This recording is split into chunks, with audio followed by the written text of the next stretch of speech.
नमस्कार दोस्तों। इस वीडियो में देखिए अपन लोग कक्षा 11 की जो आरोह है पुस्तक है उसमें एक अध्याय जोड़ा गया है सैयद हैदर रजा का आत्मा का ताप नाम करके एक अध्याय, उसके बारे में चर्चा करेंगे। तो सबसे पहले अपन को क्या करना चाहिए, सबसे पहले अपन को सैयद हैदर रजा के बारे में जानकारी प्राप्त करना चाहिए। तो देखिए, सैयद हैदर रजा का जन्म 1922 में बावरिया गांव मध्य प्रदेश में हुआ था। उनको great officer of the order of arts and letters, इस सम्मान से इनको सम्मानित भी किया गया है। ये जो सम्मान है वो उनको उनकी चित्रकला के ऊपर दिया गया है।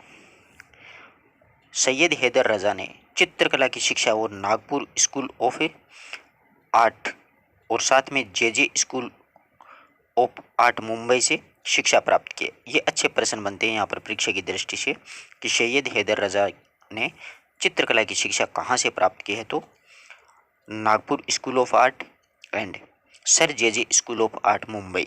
ठीक है, नागपुर स्कूल ऑफ आर्ट ये एक अलग स्कूल का नाम है, sir J school of art Mumbai ये एक दूसरी स्कूल का नाम है। यहाँ से इन्होंने चित्रकला की शिक्षा प्राप्त की।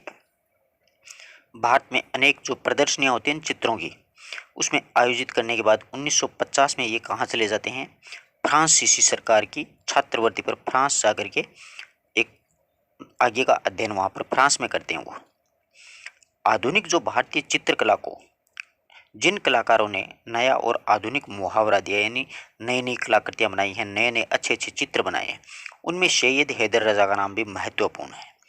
रजा सिर्फ इसी वजह से ही कला की दुनिया में सामान्य नहीं है, बल्कि जिन कलाकारों ने आधुनिक भारतीय कला को अंतर्राष्ट्रीय स्तर पर प्रतिष्ठा दिलाई है, उसमें हुसैन और शुजा के साथ में सैयद हैदर रजा का नाम भी अगली पंक्ति में लिया जाता है। तो अच्छा प्रश्न यहाँ से भी बनता है व्याख्याता भर्ती में कि सैयद हैदर रजा के समकक्ष दो मतलब समान और भी चित्रकार कौन कौन से थे। तो हुसैन और शुजा ये भी बहुत बड़े चित्रकार हुए हैं और उनमें सैयद हैदर रजा का नाम भी गिना जाता है। इसमें हुसैन सबसे ज़्यादा घुमक्कड़ी प्रवृत्ति के थे, तीन थे ना, सैयद हैदर रजा और हुसैन और शुजा। इन तीनों में क्या है कि हुसैन घुमक्कड़ी प्रवृत्ति के थे, लेकिन उनका केंद्र भारत में रही है हुसैन। शुजा हैं वो न्यूयॉर्क जाकर के बस गए थे और रजा हैं वो पेरिस में जाकर के बस गए थे, क्यों फ्रांस गए और पेरिस में रह गए। इस तरह रजा की कला है उसमें भारतीय और पाश्चात्य यानी पश्चिमी कला दोनों दृष्टियों का मेल है वो देखने को मिलता है, क्योंकि पाश्चात्य जो चित्रकला है, पश्चिमी देशों की जो चित्रकला है, भारत की तो उनके रग रग में बसी हुई थी और पश्चिमी कला दोनों को मेलजोल करके उन्होंने एक चित्रकला को नया आयाम दिया। लंबे समय तक पश्चिम में रहने के बाद भी वहाँ की कला की बारीकियों से वो प्रभावित होने के बावजूद रजा ठेठ रूप से भारतीय कलाकार भी रहे हैं, यानी भारतीय चित्रकला को उन्होंने नहीं छोड़ा। इनकी चित्रकला का मुख्य केंद्र क्या है, बिंदु उनकी कला का मुख्य केंद्र है। अच्छा प्रश्न यहाँ से बनता है गहराई का, इस चीज पे आप ध्यान नहीं देते हो। बिंदु है ना, बिंदु उनकी कला का मुख्य रचना कला का केंद्र रहा है। उनकी कई कलाकृतियों में बिंदु का रूप आकार है। यह बिंदु केवल रूप आकार ही नहीं है, बल्कि पारंपरिक भारतीय चिंतन का केंद्र बिंदु भी रहा है। इन्होंने अपने चित्रों में बिंदु को बहुत ही महत्व दिया है।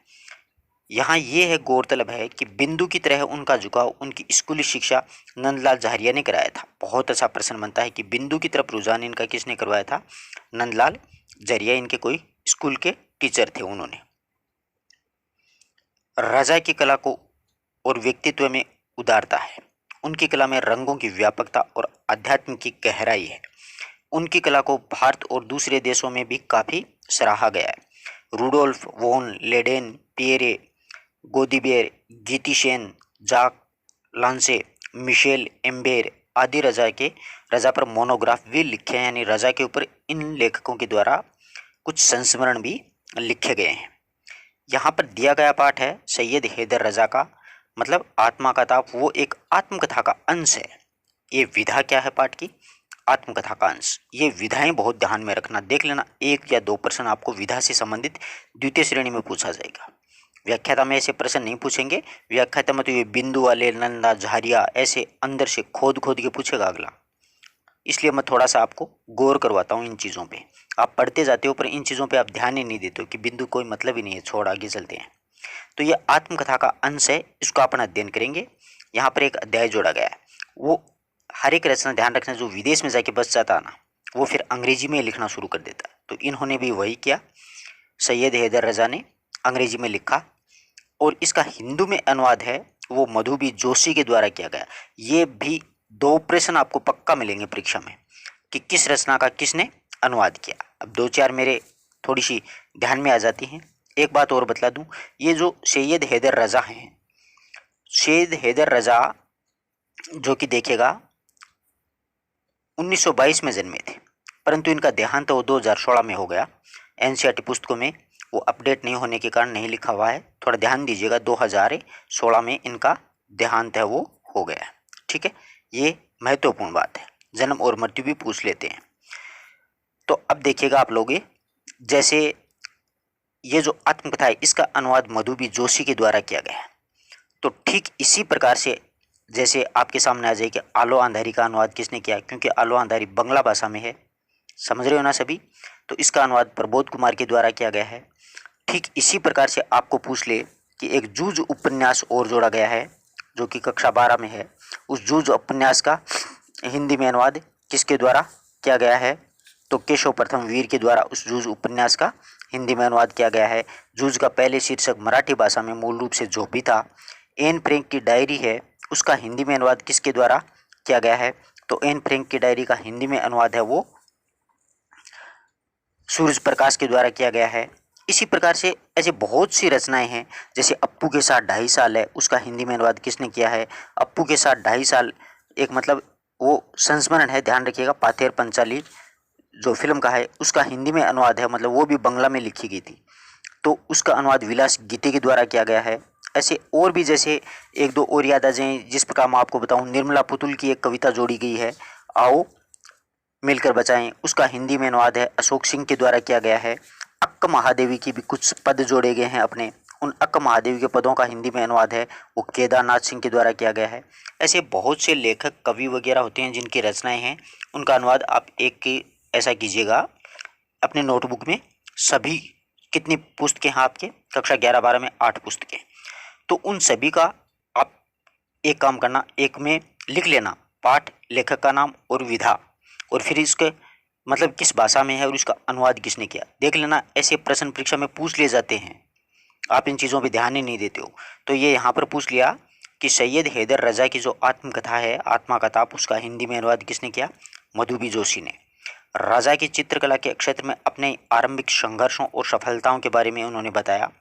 एक कलाकार का जीवन संघर्ष और कला संघर्ष उसकी सृजनात्मक बेचैनी है। कला संघर्ष उसकी सृजनात्मक यानी अंदर से बेचैन रहता वो कुछ करने, कुछ लिखने, कुछ बनाने के लिए। इसी प्रकार उन्होंने अपनी रचना में सर्वस्व झोंक देने का जुनून, ये सारी चीज़ें उसमें बहुत ही रोचक और सहज शैली में, अगर आपको शिक्षा प्राप्त करनी है तो ध्यान रखिएगा इस बात का, पूरी तरह से क्या होगा, जुनून होना चाहिए आपके अंदर। जुनून होंगे, इससे बड़ा आपको कोई भी मतलब एक मोटिवेशनल, एक प्रभावित करने वाला स्पीच नहीं मिलेगा। हिंदी के विद्यार्थी हो, ये अपन जब आत्मकथा पढ़ेंगे तो देखना ये इंसान कितने संघर्षों से जूझा है, और उसके बाद में एक मैं आपको आलो अंधारी पढ़ाऊंगा तो देखना वाकई ही अपन तो कुछ भी नहीं जूझ रहे हैं, सिर्फ फालतू के प्रोपगंडे कर रहे हैं, झूठे ढोंग कर रहे हैं कि हमारे पास ये सुविधा नहीं है, वो सुविधा नहीं है। ये प्रतिभा होनी चाहिए इंसान में जूझने की। दूसरी बात, अपनी हिम्मत, अपनी साहस, अपनी ताकत से अपनी जगह पर डटे रहना चाहिए, तब जाके सफलता मिलती है। देखना इस पाठ को पढ़ेंगे तो आपको खुद को पता चलेगा कि हाँ यार, वास्तव में संघर्ष तो इस चीज़ को कहते हैं। आत्मा का ताप। नागपुर स्कूल की परीक्षा देने के बाद में मैं, लेखक कहते हैं, मैं प्रथम आया था। कक्षा में कौन सा स्थान आया, प्रथम। 10 में से 9 विषयों में मुझे विशेष योग्यता मिली। अब आधे से ज़्यादा विद्यार्थी को ये नहीं पता होता कि विशेष योग्यता होती क्या है।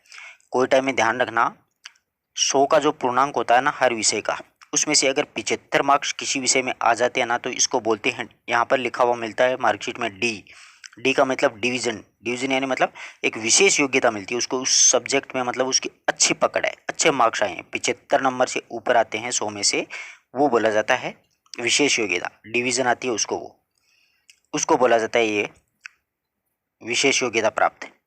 इससे मुझे बड़ी मदद मिली। मदद मतलब आदमी को परिणाम अनुकूल मिल जाता है उसके, तो उसके उत्साह बढ़ता है, अच्छा लगता है। जैसे आप सेकंड ग्रेड की तैयारी करो, आपका सिलेक्शन हो गया, तो देख लेना फर्स्ट ग्रेड में आपका इतना मनोबल बढ़ेगा। आप 6 घंटे पढ़ते हो तो 9 घंटे पढ़ना शुरू कर दोगे, 9 पढ़ते हो तो 10-12 कर दोगे, आपका उत्साह ऑटोमेटिक बढ़ जाएगा अंदर से।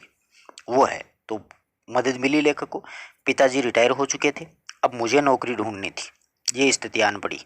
मैं गोंदिया, एक महाराष्ट्र की जगह का नाम है, गोंदिया में ड्राइंग का अध्यापक बन गया क्योंकि नौकरी ढूंढनी जरूरी थी। महीने भर तक उन्होंने महीने भर में लेखक के पास में क्या हो कि मुंबई के एक जे स्कूल ऑफ आर्ट्स, ये बड़ी स्कूल है कला की, उसमें अध्ययन करने के लिए मध्य प्रांत की सरकार से छात्रवृत्ति मिल गई थी। मध्य प्रांत बोलते हैं मध्य प्रदेश को। छात्रवृत्ति मिली। सितंबर 1943 की बात है कि मैं अमरावती यानी महाराष्ट्र में एक गवर्नमेंट नॉर्मल स्कूल से त्यागपत्र दे दिया। यानी ड्राइंग के टीचर थे, वहाँ से छुट्टी ले ली उन्होंने, छोड़ दी नौकरी।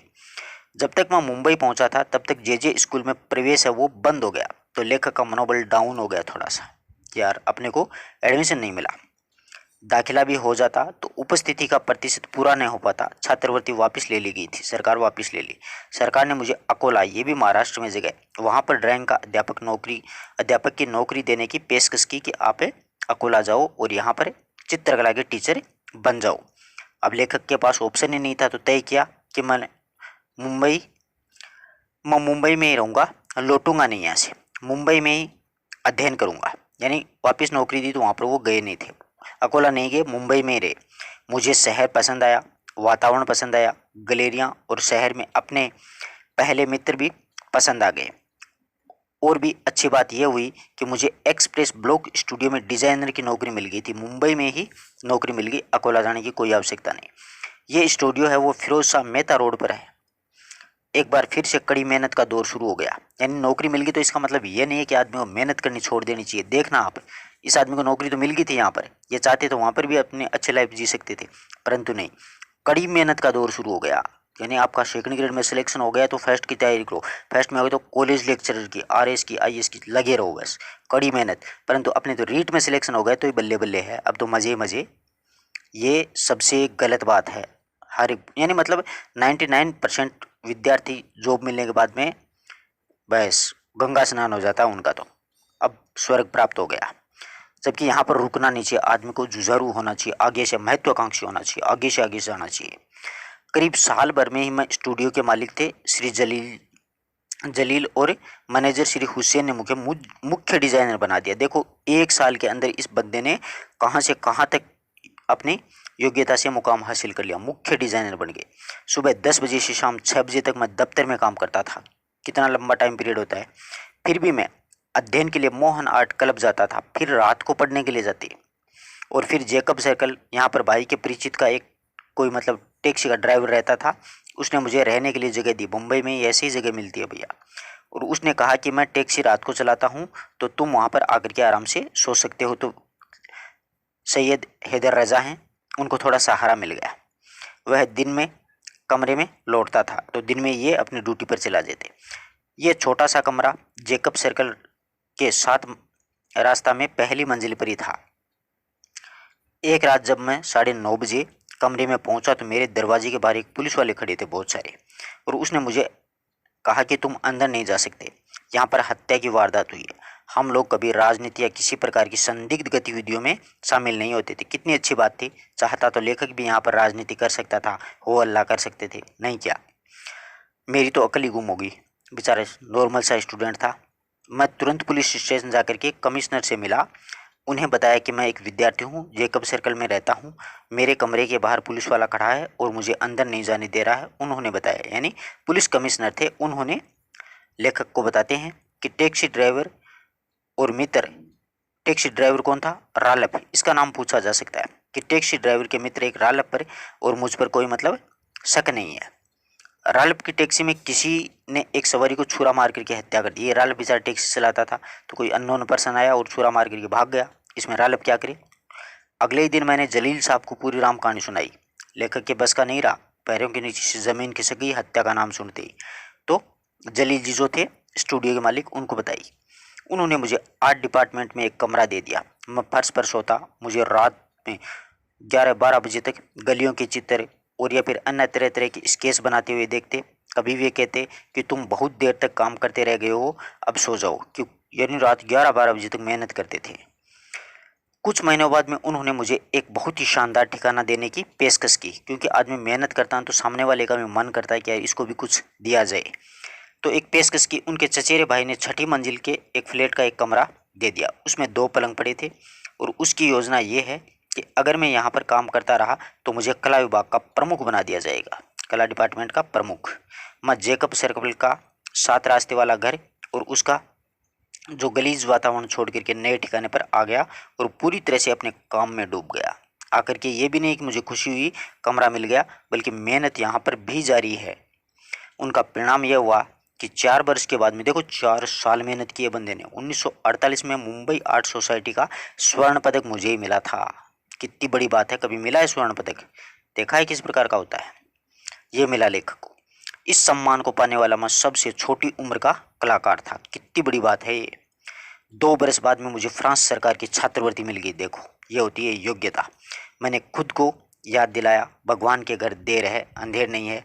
मेरे 2 चित्र नवंबर 1943 में आर्ट सोसाइटी ऑफ इंडिया की प्रदर्शनी में प्रदर्शित हो चुके थे। 1943 में इनके 2 चित्र हैं वो भी प्रदर्शित हो चुके थे आर्ट सोसाइटी ऑफ इंडिया में। उद्घाटन में मुझे आमंत्रित नहीं किया गया, क्योंकि लेखक को कोई जानता ही नहीं था, बच्चा ही था, क्योंकि मैं कोई जाना माना नाम नहीं था। अगले दिन मैंने टाइम्स ऑफ इंडिया में पढ़ा कि प्रदर्शनी की समीक्षा पढ़ी थी कि कल समीक्षा में रूडोल्फ वॉन लेडेन एक बहुत बड़े चित्रकार हैं ये। उन्होंने मेरे चित्र की काफ़ी तारीफ की। पहला वाक्य मुझे आज भी याद है। इसमें उन्होंने लिखा कि इनमें से कोई भी चित्र पहले भी प्रदर्शित हो चुके हैं कई चित्र, और नयों में कोई प्रतिभा नहीं दिखी है। हाँ, एस रजा नाम के एक छात्र, एस यानी सैयद हैदर रजा के नाम से एक कोई छात्र है, उसके 2 कोई जल तरंग लुभावने जरूर लगे कि उस बच्चे के 2 चित्र मुझे अच्छे लगे। उसमें संयोजन और रंगों के दक्ष प्रयोग की जबरदस्त समझदारी दिखती है। दोनों चित्र मेरे उस जमाने में 40-40 रुपये में बिके थे। आज के कम से कम 10-10 लाख रुपए होंगे। 20 लाख रुपए अगर 2 चित्रों की मिलते हैं तो कितना बड़ा मतलब मनोबल बढ़ता है आदमी को, कितना सहारा मिलता है। वहाँ से वो एक्सप्रेस ब्लॉक स्टूडियो में 8-10 घंटा रोज काम करने के बाद भी महीने भर मुझे इतने रुपए नहीं मिलते थे। 8-10 घंटा काम करते हैं रोजाना तो भी महीने भर की ये कमाई नहीं होती, बल्कि उस बंदे ने 2 चित्रों में इतने रुपए कमाए थे उस जमाने में। वेनिस अकादमी के प्रोफेसर वाल्टर गेंगहेमर हैं, कोई लेंगहेमर से भेंट हुई तो उन्होंने जर्मन उच्चारण वाली कोई अंग्रेजी बोली। I left dear stuff mister रतजा, मतलब रजा साहब, मुझे आपका काम पसंद आया। ये कौन थे? जर्मन उच्चारण वाले कोई एक मतलब प्रोफेसर थे, लेंगहेमर, वाल्टर लेंगहेमर। रूडोल्फ वॉन लेंडन की भी कृपया बनाए रखते थे। इसके बाद वियना में एक कला संग्रहालय एमेनुअल सिंगर मेरे काम के प्रशंसक बने। ये मेरी बहुमूल्य उपलब्धि थी, यानी इतने बड़े बड़े लोग उनके प्रशंसक बने तो ये उपलब्धि होती है इंसान की। समय के साथ साथ चीज़ें होती चली गई। प्रोफेसर लेंगहेमर ने काम करने के लिए मुझे स्टूडियो दे दिया। Way the times of India के आर्ट डायरेक्टर थे। टाइम्स ऑफ इंडिया कितना बड़ा समाचार पत्र है, कितनी बड़ी कंपनी है, उसके डायरेक्टर। मैं दिन में उनके स्टूडियो में चित्र बनाता, शाम को चित्र उन्हें दिखाता और वे बारीकी से उनका विश्लेषण करते और मेरे काम में उनकी रुचि बढ़ती गई, मेरा काम निखरता गया। वे मेरे चित्र खरीदने लगे और आखिर मेरे लिए नौकरी छोड़ करके कला अध्ययन में जुट पाना संभव हुआ नहीं। अब उन्होंने नौकरी छोड़ दी कि मैं खुद चित्र बना करके भी मतलब मेरा खर्चा निकाल सकता हूँ। 1947 में जे स्कूल ऑफ आर्ट्स में नियमित छात्र बन गए थे लेखक वापिस, क्योंकि अब मुझे नौकरी के लिए बिना भी अपनी फीस और रहने का खर्चा मैं उठा सकता हूँ आराम से, मतलब इतना काबिल हो गया था लेखक। भले ही 1947 और 48 में 2 बहुत ही खतरनाक घटनाएं घटी थी लेखक के जीवन में। वो कौन सी हैं देखेगा। मेरे लिए बहुत ही कठिन समय था। पहले तो कल्याण वाले घर में मेरे पास मेरी माँ का देहांत हो गया, बहुत बड़ा हादसा हुआ लेखक के साथ में। पिताजी मेरे पास ही थे, वो मंडला लौट गए थे। 1948 में पिताजी हैं वो भी चले गए थे। 1947-47 की बहुत ही दुखद घटना घटी है। यहाँ पर आदमी टूट जाता है। विभाजन के साथ में त्रासदी होगी क्योंकि देश भी 2 हो गए थे। उसके बावजूद भारत स्वतंत्र था, मन में उत्साह है, मन में उदासी भी थी। जीवन पर अचानक जिम्मेदारियों का बोझ आन पड़ा। हम युवा थे, मैं 25 वर्ष का था। यहाँ पर अच्छा प्रश्न ये बनता है कि जब 1947-48 साल का जो दौर था लेखक के जीवन में, उसमें उस समय उनकी उम्र कितनी थी? तो 25 वर्ष की थी। लेखक, कवियों और चित्रकारों की उनकी संगत थी। हमें लगता था कि हम पहाड़ हिला सकते हैं, ऐसा मतलब इनको लगता था। और सभी अपने अपने क्षेत्र में अपने अपने माध्यम से सामर्थ्य पर बढ़िया काम में जुट गए थे। देश का विभाजन, महात्मा गांधी की हत्या, क्रूर घटनाएं हुई थी। व्यक्तिगत स्तर पर मेरे लिए मेरे माता पिता की मृत्यु बहुत ही क्रूर घटना थी। लेखक के जीवन की क्रूर घटना तो वही थी, निजी वही थे। और इन क्रूर अनुभवों में आत्मसात करना और हम उससे उबर करके काम में जुट गए, यानी वहां पर भी इन्होंने उत्साह नहीं छोड़ा था लेखक ने। यह सबसे बड़ी बात होती है। 1948 की बात है कि मैं श्रीनगर गया, यहाँ पर अच्छा प्रश्न बनेगा। वहाँ पर चित्र बनाए, ख्वाजा अहमद अब्बास भी वहीं पर थे। और कश्मीरी पर काबाइलियों का, यानी वहाँ पर हमले होते रहते, उनका आक्रमण हो गया। तब मैंने तय कर लिया था कि भारत में ही रहूँगा। मैं श्रीनगर से आगे बारामूला तक गया। घुसपैठियों ने बारामूला को भी ध्वस्त कर दिया था। मेरे पास कश्मीर के तत्कालीन प्रधानमंत्री शेख अब्दुल्ला का पत्र था। यहाँ पर अच्छा प्रश्न ये भी बनता है कि कश्मीर में किस प्रधानमंत्री का पत्र था? तो शेख अब्दुल्ला। उसमें कहा गया है कि ये एक भारतीय कलाकार है, जिन्हें इसे जहाँ जो जाना चाहिए वहीं पर जाने दिया जाए और हर संभव उसकी सहायता की जाए। वो पत्र लेखक के या चित्रकार के मतलब बहुत काम आया। मैं एक बार क्या है कि बस में बारामूला से लौट रहा था, वहाँ पर जा रहा था, तो स्थानीय कश्मीरियों के बीच में मुझे पैंटधारी शरारती को देख करके शहर आती, यानी मैंने पैंट पहन रखी थी। वहाँ पर पुलिस वालों ने मुझे बस से उतार लिया। मैं उनके साथ में चल दिया। उसने पूछा कहाँ से आए हो, नाम क्या है? तो मैंने बता दिया कि मैं रज्जा नाम से हूँ, मुंबई से आया हूँ, शेख साहब की चिट्ठी है मेरे पास में। दिखाई तो पुलिस वाले ने सलाम ठोका और परेशानी के लिए माफ़ी मांगता हुआ चले गया कि भैया हमें पता नहीं था, आप जा सकते हो। श्रीनगर में उनकी एक बहुत अच्छे इंसान से मुलाकात एक अच्छे चित्रकार से होती है। फ्रेंच के क्या है कि प्रख्यात चित्रकार थे, फोटोग्राफर हेनरी कार्तिक ब्रांसा। अच्छा प्रश्न बनता है यहाँ पर कि कश्मीर में लेखक जो हैं सैयद हैदर रजा, उनकी मुलाकात किस फ्रेंच फोटोग्राफर से हुई? तो हेनरी कार्तिय ब्रेंसा। मेरे चित्र देखने के बाद उन्होंने टिप्पणी की कि वह मेरे लिए बहुत महत्वपूर्ण रही हैं। उन्होंने कहा कि तुम प्रतिभाशाली हो, लेकिन प्रतिभाशाली युवा चित्रकार को मैं संवेदनशील हूँ, यानी प्रतिभाशाली युवा चित्रकार होता है उसके प्रति मैं संवेदनशील हूँ, यानी आपके प्रति मेरे मन में बहुत सहानुभूति है। तुम्हारे चित्रों में रंग है, भावना है, लेकिन रचना नहीं है। तुम्हें मालूम होना चाहिए कि चित्र इमारत की तरह बनाया जाता है, यानी इस बात का पता होना चाहिए कि चित्र कैसे बनाया जाता है, इमारत की तरह। उसके आधार होनी चाहिए, नींव, दीवार, बीम, छत, तब जाकर के चित्र टिकता है। मैं कहूँगा कि तुम सेंजा का काम ध्यान से देखो। ये सेंजा भी फ्रांस के बहुत अच्छे चित्रकार थे और इन पर टिप्पणी की थी।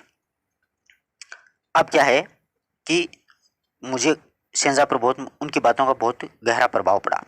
मुंबई लौट करके मैं फ्रेंच सीखने के लिए अलियांस फ्रांसे में दाखिल हो गया, यानी एक वहाँ पर फ्रेंच भाषा सिखाने के लिए कोई स्कूल था, वहाँ पर गए। फ्रेंच पेंटिंग में खासी रुचि थी, लेकिन मैं समझना चाहता हूँ कि चित्र में रचना या फिर बनावट वास्तव में क्या होगी, यानी किस प्रकार के चित्र होंगे। 1950 में एक गंभीर वार्तालाप के दौरान फ्रेंच के दूतावास के सांस्कृतिक सचिव ने मुझसे पूछा, फ्रांस के कोई दूतावास थे, उन्होंने पूछा कि तुम फ्रांस जाकर के कला का अध्ययन क्यों करना चाहते हो, कि तुम फ्रांस ही क्यों जाना चाहते हो, विश्व तो बहुत बड़ा है। मैंने पूरे आत्मविश्वास के साथ में उत्तर दिया कि फ्रेंच कलाकारों के जो चित्र हैं, चित्रों पर जो अधिकार है ना, वो फ्रेंच पेंटिंग मुझे अच्छी लगती है, यानी वो बहुत ही शानदार चित्र बनाते हैं। तो वो पूछता है कि तुम्हारे पसंदीदा कलाकार कौन है। यहाँ पर अच्छे प्रश्न बनते हैं कि ये कहाँ के कलाकार हैं। तो उन्होंने बताया कि सेंजा हैं, वॉन गोंग हैं, गोंगा हैं, पिकासो हैं, माताशी हैं और सालाग और ब्रोक, ये मुख्य चित्रकार हैं। पिकासो के काम के बारे में तुम्हारे क्या विचार हैं? लेखक से पूछ बैठा वो कि पिकासो का काम आपको कैसा लगता है। पिकासो का मैंने कह दिया कि पिकासो का हर दौर महत्वपूर्ण है, क्योंकि पिकासो जीनियस है। वह जितने खुश हुए, वह ये सुनकर के इतने खुश हुए कि मुझे एक के बजाय 2 वर्ष के लिए छात्रवृत्ति मिल गई। देखो कितनी बड़ी बात हुई। मैं सितंबर में फ्रांस के लिए निकल गया। 2 अक्टूबर 1950 को मोसाई पहुंच गया, मतलब फ्रांस में कोई जगह। यूं पेरिस में जीवन प्रारंभ हुआ। मुंबई में रहते हुए ऊर्जा थी, काम करने की इच्छा थी, आत्मा को चढ़ा ये ताप लोगों को दिखाई देता था। और यहाँ पर जबरदस्त उदारता थी। कोई काम करने का इच्छुक हो तो लोग सहायता को तैयार होते हैं। यह बात बहुत शानदार है कि कोई काम करने को इच्छुक हो तो लोग सहायता करते हैं। कई लोग कहते हैं ना कि ये सुविधा नहीं है, लाइट नहीं है, पुस्तक नहीं है, फलावा नहीं है, तो हर कोई सहायता कर देता है। अगर आपकी इच्छा है, मन में दृढ़ इच्छा शक्ति है, तो कोई ना कोई जरूर आता है जीवन में आपके। परंतु ऐसा अपन करते ही नहीं, अपन को तो ढोंग करने हैं ना। मैं अपने कुटुंब के युवा लोगों को कहना चाहता हूँ, यानी अपने भारत देश के जो युवा लोग हैं उनसे कहना चाहते हैं कि तुम्हें सब कुछ मिल सकता है, बस तुम्हें मेहनत करनी होगी। सब कुछ मिलेगा वास्तव में मेहनत करोगे तो। चित्रकला व्यवसाय नहीं है, अंतरात्मा की पुकार है। इसी प्रकार से शिक्षा एक व्यवसाय नहीं है, बल्कि आत्मा से पढ़ो, किसी भी चीज़ को पढ़ो तो मन से पढ़ो। ये नहीं है किताब लेके बैठ के घर वालों की डांट से, मजबूरी से वगैरह वगैरह, मज़ा नहीं आएगा, ना ही सफलता मिलेगी। इसे अपना सर्वस्व देकर ही कुछ ठोस परिणाम मिल सकते हैं। केवल जहरा अफ्रीका को कार्य करने की ऐसी लगन मिली कि पूरे समर्पण से दमोह शहर के आसपास के ग्रामीणों के साथ में काम करती थी। यानी लेखक है ना, जहरा आफरी को कार्य करने की ऐसी लगन मिली, यहाँ पर वो रहा करते थे। तो एक बार क्या हुआ, लेखक कहते हैं कल मैंने उन्हें फ़ोन किया ये जानने के लिए कि वह दमोह में क्या कर रही हैं वहाँ की औरतें।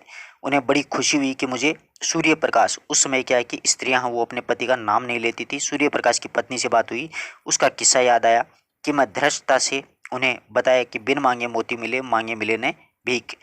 और मेरे मन में, आगे लेखक कहते हैं कि मेरे मन में शायद युवा मित्रों को यह संदेश देने की कामना है कि कुछ घंटे के इंतजार में हाथ पर हाथ धरे न बैठे रहो, खुद कुछ करो। यानी कुछ घटने के इंतजार में, कुछ घटने की, एक ऐसी घटना घट जाएगी मेरे पास बहुत सा पैसा आ जाएगा, मुझे बहुत बड़ी सफलता मिल जाएगी, कभी नहीं मिलेगी। फालतू के ख्याली पुलाव होंगे वो, बल्कि खुद कुछ करोगे तो ही आपके पास कुछ आएगा। जरा देखिए, अच्छे खासे संपन्न परिवार के बच्चे काम नहीं कर रहे हैं, जबकि उनमें तमाम संभावनाएं हैं, और यहाँ हम बेचैनी से भरे काम किए जाते हैं। मैं बुखार से छटपटाता सा अपनी आत्मा, अपने चित्त को संतप्त लिए रहता हूँ। मैं कुछ ऐसी बात कह रहा हूँ जिसमें खामी लगती है, यानी जिसमें कुछ हो सकता है कमी हो। यह बहुत गजब की बात नहीं है, लेकिन मुझ में काम करने का संकल्प है। भगवत गीता में ये कहा गया है कि जीवन में जो कुछ भी है तनाव के कारण है। बचपन जीवन का पहला चरण एक जागृति है, लेकिन मेरे जीवन का मुंबई वाला दौर जागृति का चरण था। यानी मुंबई में मैं आया था ना, तब समझा था कि ये दुनियादारी क्या चीज़ है। कई निजी मसले भी हैं जिन्हें सुलझाना था, मुझे आजीविका कमानी थी। मैं कहूँगा कि पैसा कमाना महत्वपूर्ण होता है, ये बात तो सही है। वैसे अंततः वह महत्वपूर्ण नहीं ही होता। उत्तरदायित्व होते हैं, किराया भी देना होता है, फीस भी देनी होती है, अध्ययन भी करना होता है, काम भी करना होता है। कुल मिलाकर के स्थिति खासी जटिल थी। मेरे माता पिता के न होने और राष्ट्रपिता महात्मा गांधी के खो देने की जटिलता और भी ज़्यादा बढ़ गई। यानी अंदर से लेकर टूट जाता है, फिर भी मन लगा करके वो मेहनत करते हैं, काम करते हैं, तो आज आपको पता है कहाँ पर पहुँच गए। एक जाने माने कलाकार, विश्व में जाने माने कलाकार के रूप में सैयद हैदर रजा का नाम अग्रणी पंक्तियों में। इससे बड़ा आपके जीवन में मुझे नहीं लगता कि कोई मतलब मोटिवेशनल स्पीच आएगा। इससे बड़ा क्या होगा। देखो इंसान ने कितने दुख झेले हैं। हर एक जो सफल इंसान होता है उसकी दर्द भरी कहानी होती है, ध्यान रखना इस बात का। यानी मेहनत करोगे तभी कुछ मिलेगा। तो आज से मन से, आत्मा से पढ़ना। ऐसे नहीं कि मुझे जॉब चाहिए, नहीं नहीं, आत्मा से पढ़ना। आपको जॉब तो मिलेगी मिलेगी, उसके साथ में आपको बहुत कुछ मिलेगा, बहुत कुछ सीखने को मिलेगा। यही नहीं है, इस किताबों में अथाह ज्ञान का भंडार भरा पड़ा है। बस लूटने वाले की ज़रूरत है, जितना लूट सकते हो लूट लो। ये ऐसा धन है विद्या कि जितना खोओगे उतना ही पाओगे। धन्यवाद दोस्तों, आशा करता हूँ वीडियो आराम से पसंद में आया होगा, और प्रश्न किस प्रकार से बन रहे हैं वो भी मैंने पूरी कोशिश की है बताने की। जितना होता है उसे बेहतरीन बताने की मैं कोशिश करता हूँ। ये नहीं है कि मैं आपसे छुपा लूँ, ये कर लूँ, क्या हो जाएगा उसमें। जबकि मैं तो अंदर जा करके आपको बताता हूँ कि ये इस प्रकार के प्रश्न द्वितीय श्रेणी में पूछे जा सकते हैं, इस प्रकार के प्रश्न व्याख्याता भर्ती में पूछे जा सकते हैं। डीपली पढ़ना है क्योंकि व्याख्याता भर्ती में डीपली प्रश्न पूछे जाते हैं, और बेसिक पढ़ना है क्योंकि द्वितीय श्रेणी में अधिकांशतः बेसिक से ही उठा लिया जाता है। धन्यवाद दोस्तों।